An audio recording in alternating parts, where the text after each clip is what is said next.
Okay, sorry. I'm much sorry. So, Odilma, right? I'm here in the text. If you see where I am, Odilma, right? So that's Aleph Dal. The mitzvah lav bekum va'aseh, the yishbot chametz. You have to do something positive to make sure the chametz is, how would you say it? Resting, disappearing. If you don't have chametz, Joe, I'm sorry, the vegan, the what you call the gluten free, they're out. They can't do the mitzvah. Lo kiyem aseh, kamo מה שאמרו לדלת כנפות, נהיד אינו עשה מכל מקום, לא קיים המצווה. Right, words, you didn't do the mitzvah if you didn't do it. Hachanami, גם כן, כמו האטם, the mitzvah עליו לקנות טלית, וכדי לקיים את מצוות השם יתברך, hachanami, מצווה לחזור, שיהיה לו חמץ קודם הפסח, ויבאר אותו. You must go out to Chavat Naomi or someplace else. I shouldn't make fun of them. Right, you have to go out on Erev Pesach and buy chametz. Right, without that, you're not going to do it. Right? Just like when you buy it, you have to go and buy it. And if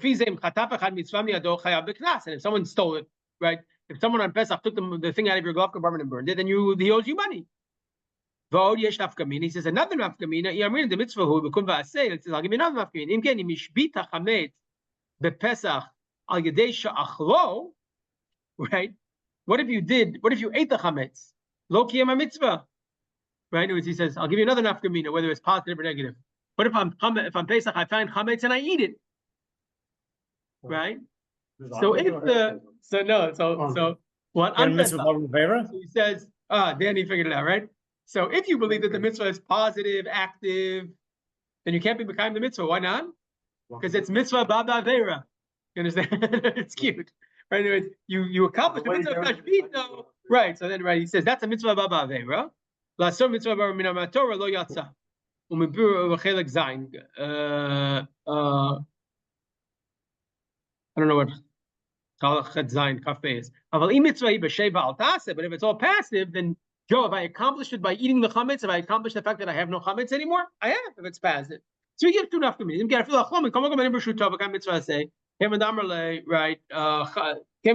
Right?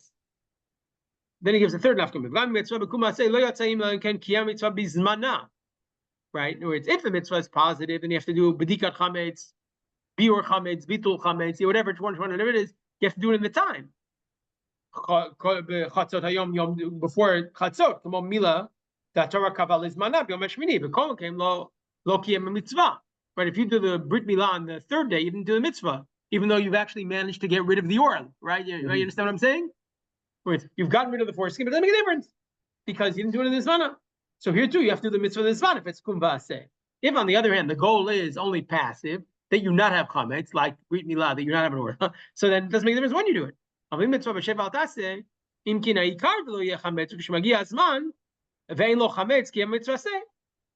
so those are three nafkaminas that he gives, whether it's passive or active, right?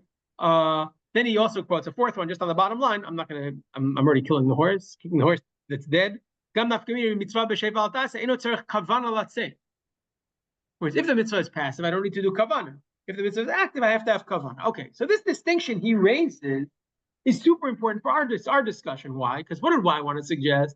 I wanted to say, just like we know, habodek tzarach shivat. But what if you didn't do bitul and maybe the bedikat chametz actually has some positive valence to it? Right? Bedikat chametz is a kiyum ba'aseh, right? And maybe that's why you make a bracha. Remember that's what I said before? Right? That's why you make a bracha on bedikat chametz. I know the bracha is levariyat chametz, but you make a bracha on bedikat chametz because bedikat chametz has a positive value. It's not just hasarat mi'ikshol, but it has a positive value, and therefore, according to Rashi, it can overcome the problem by say. Well, if that's the case, then which side of the Minchas Chinuch's question could I don't know if there's enough kamina or not, but for bedikat chametz, right? If bedikat so if you're going to say that bedikat chametz, that the whole purpose of bedikat chametz is sheva al taseh, it's all to make sure you don't have chametz, then I'm much more open to saying bedikat chametz can accomplish that. I think. Because even if you move, right, it's here I'm moving the bedikat chametz even to the Tosfos' camp. It's even if bedikat chametz basically makes sure or ensures that you don't have. It's a guarantee that you don't have any chametz. Great. I don't have to actually go burn the chametz. I just have to make sure that I don't have any chametz. How do I make sure that I don't have any chametz? By doing bedikat. Right? You see how clever that is? That's a great way to prove it. If on the other hand you say it's a kum va'aseh, right, get rid of the chametz, tashbitu, then I'm not sure that bedikat chametz would do that. Because what's bedika mean? It's just checking that I don't have any chametz. It's not actually getting rid of the chametz. Whereas if my target, I'm going to try to reformulate it because I don't think I'm convincing you. If my target is to make sure I don't have any chametz, then bedikat chametz can play that role. If my target is to get rid of the chametz, actively do it. I have to go to a store and buy some so that I can get rid of it. Then I'm not sure bedikat chametz would get us there. Because there's no burning? Because there's no burning, because there's no getting rid of it at all. What is bedikat chametz? Bedikat chametz is an insurance policy. Right. It's not an active search and destroy. I keep thinking there's enough to mean if you move into a brand new house that's never had anything in it. You have to bedikat chametz. You have to be. No, we. Because of the state batasa, but more because of the right. It's correct. That for sure takes that side. Correct. That's a clear nafkamina between. Sorry. Well, maybe there bedika is enough without beer, according to the kumbase. Could be. Because the shei batasa you don't. I see. But you've done something. I see. Even in what you're saying, even the kumbase camp, you could have a circumstance. Right. Whereas you've done your positive. You've done something positive in the kumbase because you already know there's nothing there. Whereas the shei batasa you shouldn't have to do anything. Could be. Could be. Okay, I'm not convinced of that, but it could be. Okay, anyway, the bottom line is what I'm suggesting is that it's not mine. In general, I don't give him credit for all this stuff because some of the things I think I twisted some of the things he said. So I don't want to. But his basic thesis that bedikat chametz actually has positive valence, it actually accomplishes something, would have to take a position in this mincha chinuch, hakira. If you believe it's passive. Yeah. Of the passive chapter. So if you say that it's what does active mean? Active doesn't mean right. Right. That active doesn't mean I do anything. Active means I actually destroyed the chametz. If on the other hand the goal is to get me out of the chametz, to make sure that I don't have to put me in a situation where I don't have any chametz, then bedikat chametz clearly does that, or pretty much can make sure you do that. Right. I'm just to make it clear. Then I'm taking a position that. Should after you did bedikat chametz and you didn't do bitul or anything else, and then you find a piece of chametz on Pesach, and then you go to heaven, you will not have an X on your bal yirah bal yimatzeh thing. Or somehow bedikat chametz overcame your bal yirah bal yimatzeh even without bitul or biur. Right. So again, we have this distinction. We have this question about just to tell you explain to what we're up to. Rashi takes the position that bedikat chametz overcomes bal yirah bal yimatzeh. Tosfos says, no way. How could it possibly accomplish that? Right? After all, maybe there's still chametz in the house. If you find chametz afterwards, that demonstrates that you rather bal yirah bal yimatzeh. Therefore, he says you have to do bitul. That overcomes your bal yirah bal yimatzeh. We'll have to find out how. Right? But instead, again, I'll just put it out there. I think it's pretty obvious, but let me just say it. When you do bitul and you know there's no chametz in the house. Right, it makes two presumptions. Number one, if I have a piece of cake in front of me and I do bitul, it's still a piece of cake. That's what the Tosfos says. You can't do bitul on chametz, but the combination, that vicious combination of bedika plus bitul, does the following: it makes sure you have no chametz there, and then bitul is for everything else, in case anything you don't know about. And that's how Tosfos is going to play the holiday out. Right, that's how you're able to accomplish, and therefore you don't violate bal yirah bal yimatzeh. Bedika took care of chametz you know about. Bitul took care of the chametz you don't know about, and therefore there's no bal yirah bal yimatzeh. A piece of cake sitting on my table. And you say harehu kafar da'ara. Ostensibly, even if you said, I'm talking about forget about leaving there all Pesach. If you said harehu kafar da'ara, ostensibly you would not. That doesn't take effect. Well, we're going to test that later on. But for now, I'm happy to go with that assumption. As opposed to Rashi, who says, no. Bedika itself, if we take Rashi seriously, Bedika itself overcomes the problem of bal yirah bal yimatzeh. Right? And after all, that's why we because there's a kiyum d'oraita in bedikat chametz. How do we know that? Because you make a bracha on bedikat chametz, leaving aside what the bracha is, right? And even though the Gemara says habodek tzarech levatel, right? And it says midur abba. Let me put it the other way, right? So bodek tzarech levatel, we have to figure out why. And even if we say that midoraita bebitul ba'al masagi, right? You can stay with bitul on a doraita level. The question is, if you don't have bitul, then would you say midoraita bebedika ba'al masagi? Could you make such a statement? The Gemara says midoraita bebitul ba'al masagi. Maybe we could say midoraita bebitul bedika ba'al masagi. The last thing I pointed out in the last 15 minutes or so is that should depend, in my reading of it, it should depend on whether bedikat chametz is an act, tashbitu is a positive commandment or just a passive commandment. If it's an active commandment, then I don't think bedikat chametz gets you there. If it's a passive commandment, I think bedikat chametz does get you there. Okay, Jeff disagrees. Because Jeff looks at bedikat chametz as you're doing something. I said, but I think you're not doing anything in terms of getting rid of the chametz. You're just getting rid of the possibility the chametz is there.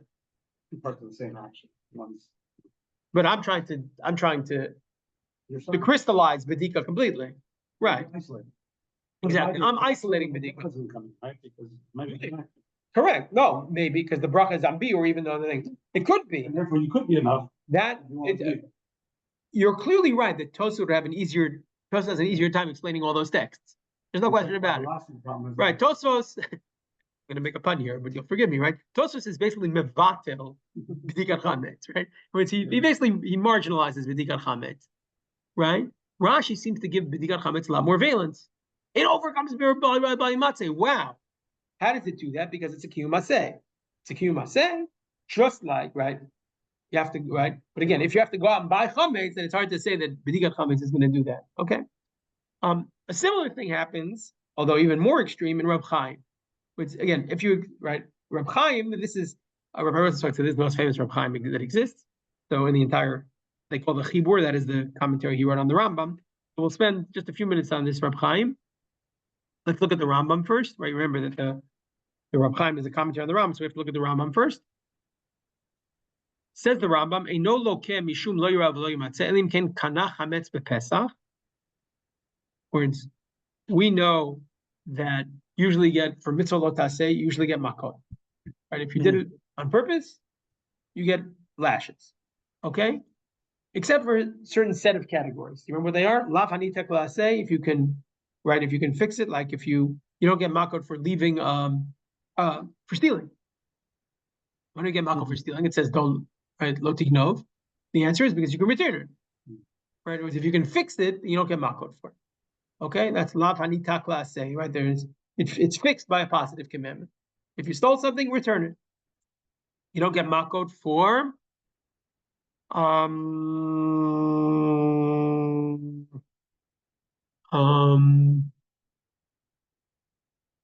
me just give you one more mitzvah here. 1 second. What's the other one I want to say? Danny, what's it called? We don't do an action. Not love hanita klaseh, love shein bo maaseh. Lav shein bo maaseh, if you don't have to do something to violate the law, it just happens automatically. You don't get makot for that either. Right. Lo tachmor is the best example of it. Right, exactly. If I desire, right, your something, then I violate lo tachmor. I don't get makot for that. In bo maaseh. So now we get the chametz on Pesach. There's a lo taseh. Lo yireh lecha chametz. Okay? You left chametz there on purpose. There was no warning. So you get makot, extensively. We pass, you don't get makot. Why not? So it could fit into either of these categories. You could say that there's a... If I, right, let's talk about the lav she, right, litaken, right? It's a lav, hanita klaseh. Why? What can I do with the chametz? I can do bur right then. I burn it. Right? That somehow overcomes. Doesn't mean that I didn't steal when I stole from you, but I returned it.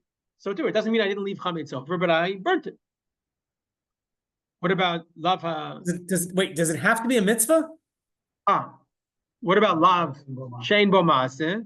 Is that what you mean? No. Or does it have to be a mitzvah? If a tikkun, yes. Wait. Yes. Hashavat Aveda. It has to be a positive commandment. So the positive commandment is Hashavat Aveda? No, not for chametz. I mixed my metaphors. No, I'm saying if the reason you don't the reason you don't get makot for stealing is because there's a mitzvah, not Hashavat Aveda. There's another pasuk called mitzvah Hashavat Aveda. You have to do a mitzvah. Not Hashavat Aveda, but Hashavat Agzela. Yeshivat Agzela Asher Gazal. That's not Hashavat Aveda. That's a different commandment. I don't remember the numbers. It's a different. But it's a commandment. Okay. What about chametz on Pesach? So we said it could be tashbitu. Tashbitu was burn, right? Burn the chametz, right? No, is that going to be you?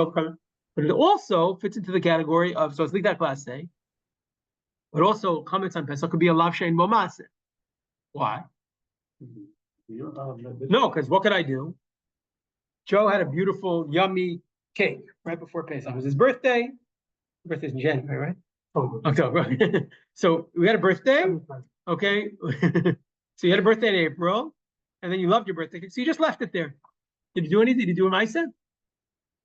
No, you didn't do it a ma'aseh. So it could be your pater from Mako, not because of lav hanita klaseh, but because of lav she'ein bo maaseh.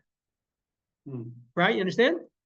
So the Rambam comes along and says, Eino loke lo mishum lo yirav lo yimatzeh, elim kain. He says, I'll tell you the only time you're chayav makod is im kana chametz b'Pesach. You went to the store. Here, Chavan Naomi doesn't sell chametz on Pesach, so you didn't buy it there, but you bought it. You went to some store and you whatever in Tulkarim, and you bought chametz on Pesach, right? Kedei sheyaseh bo maaseh. Just bigadol. There's three opinions about that. Does that mean ochin? Where do you see that? Oh, ochinzo kedei sheyaseh bo maaseh. If you put, You made a comment. you made chametz. So as you put yeast into dough and you made yourself a bread. But you have to do a maaseh. Just in general, Danny's heard me say this like 20 times already. There's three opinions in general about this thing, about a lav she'ein bo maaseh. Either we pater you from makot if the only way to do the mitzvah is by passively, then you're patur. But if there's a way to do it actively, then you're patur. 1 second, let me just get it right. Again, we say a lav she'ein bo maaseh is patur. The Rambam says if you did it al yidei maaseh, then you're chayav. If you did it shelo al yidei maaseh, you're patur. Then there's two other extreme opinions. One opinion is that since you can do it al yidei not having a maaseh, so even if you did it al yidei maaseh, you're patur. And then there's another opinion that says even if since you can do it al yidei maaseh, one second, I said if you can do it al yidei maaseh, if you do it al yidei shelo maaseh, it's patur. And the other one says the opposite. Since there's a way to do it shelo al yidei maaseh, even if you do it al yidei maaseh, you're patur. The Ram has a middle position. If you did it al yidei maaseh, you're chayav. If you did it shelo al yidei maaseh, you're patur. Okay? So again, the Rambam says, Aval, our classic case, you just did this pasuk, right? You left your cake there. You violated lo yireh, lo yimatzeh. Okay? That's the Rambam. Right? I read the Rambam. I read the Rambam right. I read it from Reb Chaim. Right? Yeah. Right. So, Right. You just get the Rabban. So Reb Chaim says as follows. Ukvar hikshu. Right? Eich lokeh klal ahalav de lo yirah ba'imatzeh. Right? He says, Harei b'psachim, the Gemara says explicitly, Mevor lahedya, the lave de lo yirah ba'imatzeh, having lav anitek lasid, the tashpitu. What are you talking about? Why are you bringing up this lav she'ein bo maaseh, lav she'yesh bo maaseh? It's a lav anitek laseh. You can get rid of the chametz now that you have it. The Rambam has a case where you can actually get makor. Okay. Now what do? I guess we're going to stop here. It's already 9:15. So next time we'll start quickly with Reb Chaim, and then we'll go into the details of the bedikat chametz. Next time we're going to start the Gemara also.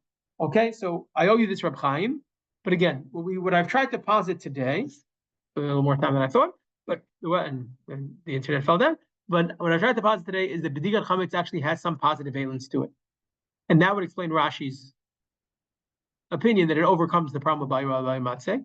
That presupposes one side of the minchas chinuch's distinct, akira about whether it's a passive or negative, and now we're going to have to see also. You see the issue of passive, active also comes up in the Rambam. Is tashbitu active or passive? It comes up in Rav Chaim as well, so we'll have to see that as well. I don't want to forego this text because this is kind of a seminal text in terms of taking us forward. And then Mir Hashem will start the Gemara and start working on bedikat chametz as a positive commandment. I want to kind of explore that a little more. Okay, thank you. All right, and we'll see where we take it from here. Okay, how do I stop this? And okay, just a quick programming note. Next Sunday and the Sunday after, I'm not here. Next two. I'm not here. Okay. So then the next one. And then next one will be Tzom Gedalia. It's 3 Okay, weeks. right, 3 weeks from now. Oh, okay. So we'll meet Okay. after. Yes, I think we'll meet. I don't see any reason not to meet on a fast day. Okay, but quite the opposite. I think a reason to Needs to be-